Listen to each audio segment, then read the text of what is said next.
ಓಂ ನಮೋ ಭಗವತೆ ವಾಸುದೇವಾಯ. ನಿತ್ಯಭಕ್ತಿ ಕಾರ್ಯಕ್ರಮಕ್ಕೆ ಸುಸ್ವಾಗತವನ್ನು ಕೋರುತ್ತಾ, ಭಗವಂತನ ಜೊತೆ ನಾವು ಅವಿನಾಭಾವ ಸಂಬಂಧವನ್ನು ಯಾವಾಗಲೂ ಇಟ್ಕೊಂಡೇ ಇರ್ತೀವಿ. ಸರ್ವವ್ಯಾಪಿ, ಸರ್ವಾಂತರಯಾಮಿ, ಸರ್ವಶಕ್ತ ಆಗಿರ್ತಕ್ಕಂಥ ಭಗವಂತ.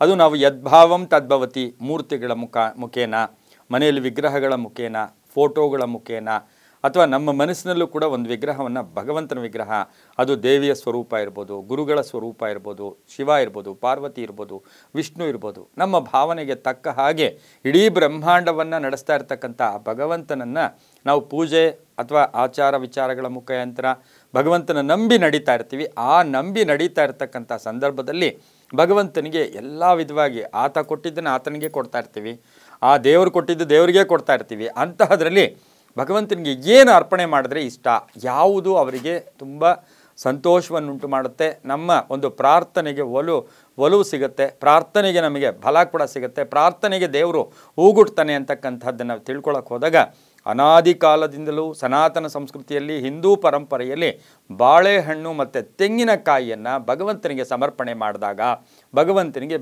ಇಷ್ಟ ಆಗತ್ತೆ.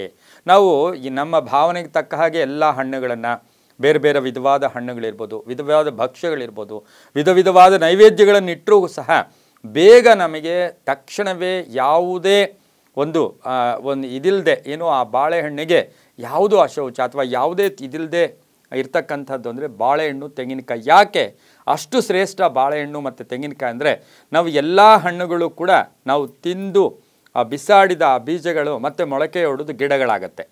ಹಾಗೆ ನೋಡಿ, ಬಾಳೆಹಣ್ಣನ್ನು ನಾವು ತಿಂದು ಬಿಸಾಡಿದ ಬೀಜಗಳಿಂದ ಆಗಿದ್ದು ಅಲ್ಲ.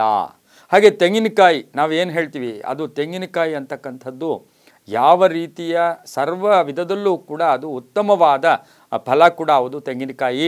ಆ ತೆಂಗಿನಕಾಯಿಯನ್ನು ಕೂಡ ನಾವು ಎಂಜಲು ಮಾಡಿದ ಬಿಸಾಡಿದ ಬೀಜದಿಂದ ಬಂದಂತಹ ಗಿಡ ಕೂಡ ಅಲ್ಲ. ಹಾಗಾಗಿ ಅದು ಯಥಾರೂಪವಾಗಿ ಆ ಭಗವಂತನ ಅನುಗ್ರಹ ಪಡ್ಕೊಂಡು ಬಂದಿರತಕ್ಕಂಥ ಬಾಳೆಹಣ್ಣನ್ನು ಭಗವಂತನಿಗೆ ಅರ್ಪಣೆ ಮಾಡೋದ್ರಿಂದ ಸಾಕಷ್ಟು ನಮಗೆ ಶುಭ ಫಲಗಳು ಸಿಗುತ್ತೆ, ನಮ್ಮ ಪ್ರಾರ್ಥನೆಗೆ ಹೂಗೊಟ್ಟುತ್ತೆ, ಅಲ್ಲಿ ಧನಾತ್ಮಕ ಲಹರಿಗಳು ಕೂಡ ಬರುತ್ತೆ. ಹಾಗಾಗಿ ಮನೆಯಲ್ಲಿ ಪೂಜೆ ಮಾಡ್ತಾ ಇರ್ತೀರ, 1-2 ಬಾಳೆಹಣ್ಣು ಭಗವಂತನಿಗೆ ನೈವೇದ್ಯ. ಇನ್ನು ತೆಂಗಿನಕಾಯಿಯನ್ನು ಪ್ರತಿನಿತ್ಯ ಹೊಡಿಬೇಕು ಅಂತಿಲ್ಲ. ಆ ತೆಂಗಿನಕಾಯಿ ಪೂರ್ಣ ಫಲ ಅಂತೂ ಕೂಡ ನಾವು ಕರಿತೀವಿ.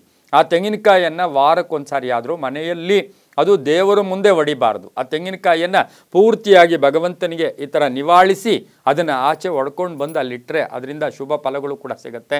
ಭಗವಂತ ತಕ್ಷಣವೇ ಅವು ಎಚ್ಚೆತ್ಕೊಳ್ತಾನೆ ಅಂತೂ ಕೂಡ ನಾವು ಹೇಳ್ಬೋದು. ಹಾಗಾಗಿ ತೆಂಗಿನಕಾಯಿ ಮತ್ತು ಬಾಳೆಹಣ್ಣು ಭಗವಂತನಿಗೆ ಶ್ರೇಷ್ಠವಾದ ಫಲಗಳು ಕೂಡ ಆಗಿರುತ್ತೆ.